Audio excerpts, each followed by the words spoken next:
हम सबकी गाड़ी में ना कुछ ऐसे पॉइंट्स होते हैं जो बड़े छोटे छोटे हैं, माइनर हैं, उनको हम इग्नोर भी कर देते हैं। और जो लोग उनका ध्यान रखते हैं, ख्याल रखते हैं अपनी गाड़ी के उन माइनर पॉइंट्स का, वो बड़ी परेशानी से बच जाते हैं, या हम कह सकते हैं बार बार आने वाली गाड़ी में परेशानी से बच जाते हैं। तो आज हम उन्हीं 7-8 पॉइंट्स की बात कर रहे हैं, ताकि आप उनकी मेंटेनेंस कर सके। कोई एक्स्ट्रा खर्चा आपको उसमें करने की जरूरत नहीं है, एक्स्ट्रा टाइम देने की जरूरत नहीं है।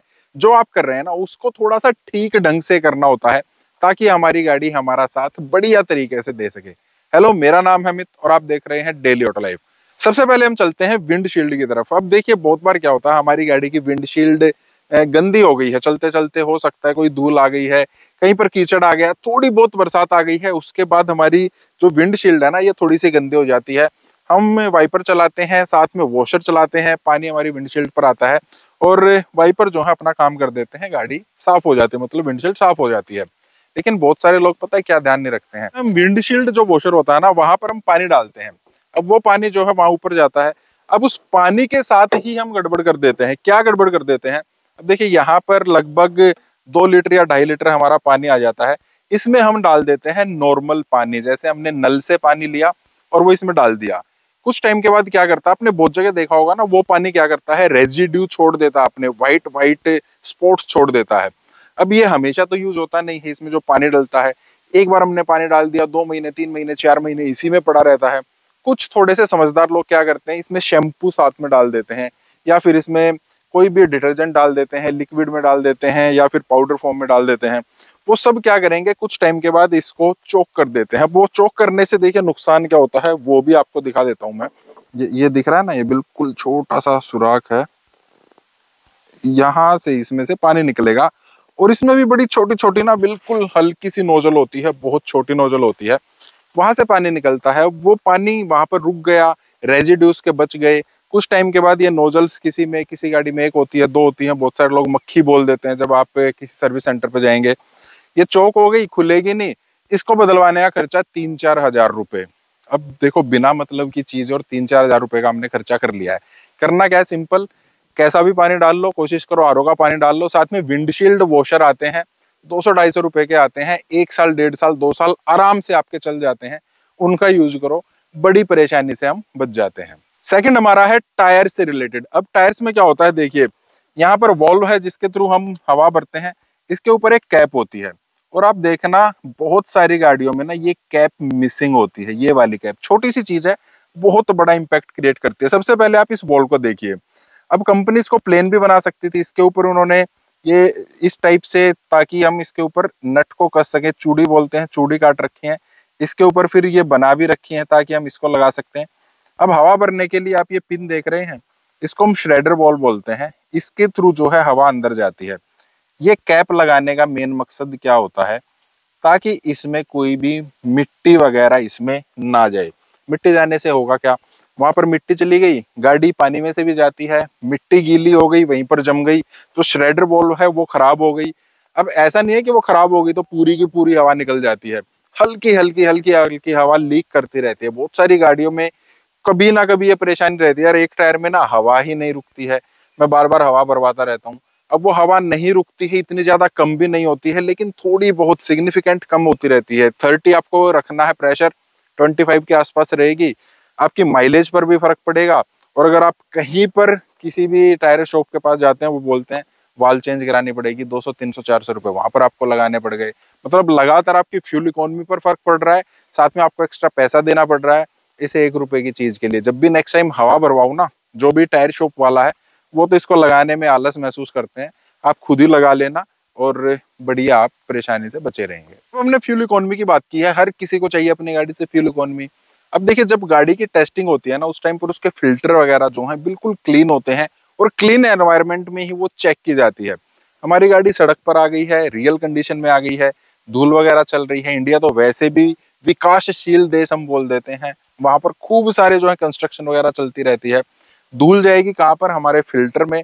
अब आपको पता होगा फ्यूल कैसे चलता है, थोड़ा सा फ्यूल जाएगा, साथ में एयर जाएगी, एयर फ्यूल का रिच मिक्सचर होगा, तो बहुत बढ़िया से बर्न करेगा और हमें बढ़िया माइलेज जो है मिल जाएगी। कहीं पर भी लकड़ी जल रही है, धीरे धीरे जलेगी, कम उसको हवा मिलेगी, तो वो लकड़ी पूरी नहीं जलेगी, कोयला बन जाती है, वो किसी काम का नहीं। हमें चाहिए राख, मतलब प्रॉपर तरीके से जल जाए। वो प्रॉपर तरीके से चलने के लिए जो यहाँ पर फिल्टर लगा होता है, एयर फिल्टर, उसको क्लीन रखना जरूरी है। हम क्या सोचते हैं, कंपनी ने 10,000 किलोमीटर बोला है, सर्विस कराने को 15,000 पे बोला है, तभी चेंज कराएंगे। चेंज आप तभी कराओ, लेकिन हर 2-3 हजार किलोमीटर पर इसको खोलिए, झाड़िए इसके फिल्टर को और वापस डाल दीजिए। आपको 5 मिनट लगने हैं 2-3-4 हजार किलोमीटर पर, और आपकी फ्यूल इकोनॉमी जो है ना वो बहुत बढ़िया रहेगी। फिर हम ये शिकायत नहीं करेंगे यार कंपनी तो इतनी बोलती है, हमें तो उसकी आधी मिल रही है। तो उस चीज से भी आप बढ़िया तरीके से बचे रहेंगे। अब मान लीजिए हम कहीं जा रहे हैं, अचानक से टायर हो गया है पंचर और कहीं पर कुछ भी नहीं हमें दिख रहा, हम क्या करेंगे, जाएंगे और फटाफट हमने डिक्की खोली और स्टेपनी जो है निकालने के लिए हाथ आगे बढ़ाया। यहाँ से स्टेपनी बढ़िया दिख रही है, स्टेपनी हमने निकाल ली, और जब हम बाहर निकालते हैं ना हमें पता लगेगा कि ये वाली जो स्टेपनी है ये तो पंचर हुई पड़ी है, या इसमें तो हवा ही नहीं है। अब जो टायर लगा है उसमें भी हवा नहीं है, जो हमने नया टायर लगाना था उसमें भी हवा नहीं, और बिल्कुल नया मान लेते हैं, आज तक हमारी स्टेपनी जो है यूज हुई नहीं थी। ऐसा क्यों हुआ? क्योंकि हम इसकी केयर नहीं करते हैं। हर 2-3 महीने में एक बार इसको निकाल कर चेक कर लीजिए कि इसमें हवा वगैरह है या नहीं है। टायर रखा रखा, स्टेपनी रखी रखी, हवा उसकी जो है निकल जाती है, हम चेक करते ही नहीं है। मान लेते हैं 2 साल तक टायर्स में कुछ हुआ ही नहीं है, अब हमें उसको यूज करना है, मतलब स्टेपनी को यूज करना है। 2 साल में उसकी हवा निकल गई, जब यूज करने का टाइम आया, इमरजेंसी के लिए वो होती है, जब इमरजेंसी आई वो खुद इमरजेंसी में पड़ी है। तो ऐसा मत करो। अगर फुल साइज है तो इसको चेंज करते रहिए, रोटेट करते रहिए टायर्स के साथ। अगर वो फुल साइज नहीं है, इमरजेंसी के लिए है, तो हर 1-2 महीने में, 3 महीने में एक बार चेक कर लो कि उसमें हवा वगैरह प्रॉपर है या नहीं है। अब एक प्रॉब्लम काफी सारी गाड़ियों में मैंने देखी है और मेरी गाड़ी में भी वो प्रॉब्लम है। क्या?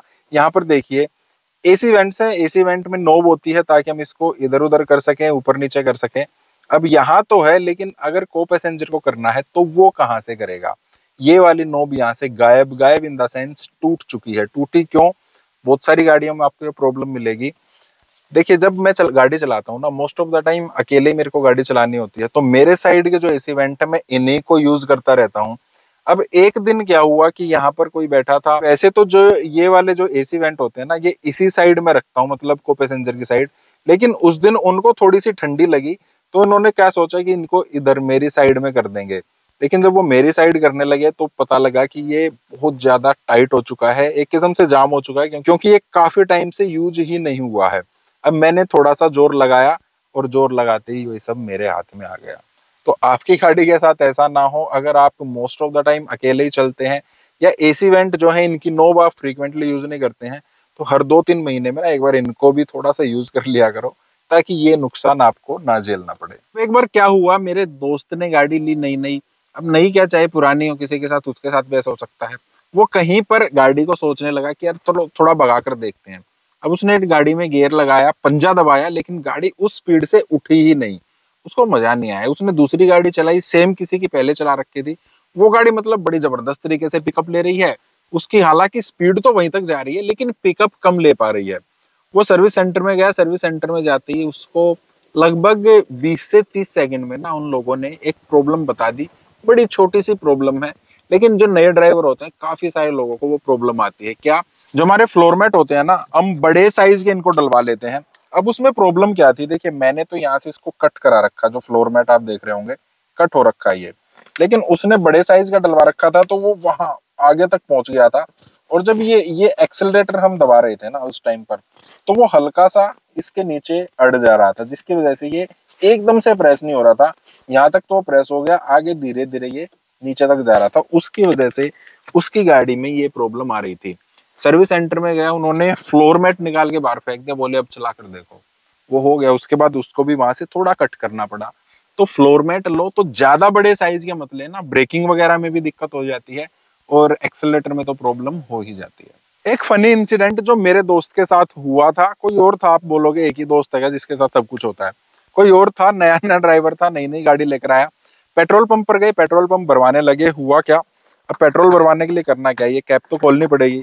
अब उस बंदे ने कैप खोली, इसमें पेट्रोल डाला, ये डीजल है, उसकी गाड़ी पेट्रोल थी। और जब वो बंद करने लगा ना, तो बंद करते करते अचानक से उसको आवाज आई। क्या? अब देखना आप, ये ये ये ये अब जैसे ये आवाज आई ना, कट कट की आवाज आई, वो एकदम से जो फ्यूल भर रहा था उसके सिर पे चढ़ गया, तोड़ दिया, तोड़ दी, इसमें कट कट की आवाज आ रही है। मेरे को तो बड़ी तेज हंसी आ गई। मैंने उसको बताया ये ऐसे ही होता है, सेफ्टी मेजर्स मतलब बताने के लिए कि आपकी फ्यूल कैप जो है टाइट हो चुकी है, तब ये आवाज आती है। ये नॉर्मल है। अगर कल को आपको भी फ्यूल कैप में से आवाज आती है ना इस टाइप से, मतलब जब वो टाइट कर रहा है, ये आवाज आ रही है, इसका मतलब आपकी फ्यूल कैप जो है टाइटली क्लोज हो चुकी है, टूटी नहीं है। तो इस चीज में ना कहीं बेइज्जती मत करा लेना अपने दोस्तों के सामने। तो ये कुछ चीजें थी जो मुझे आपके साथ शेयर करनी थी। आप कुछ शेयर करना चाहते हैं, इनके बारे में कुछ कहना चाहते हैं, कमेंट कर सकते हैं। इस टाइप के वीडियोस के लिए आप लाइक करना, चैनल को सब्सक्राइब करना। मिलते हैं नेक्स्ट वीडियो में। Thank you, bye bye.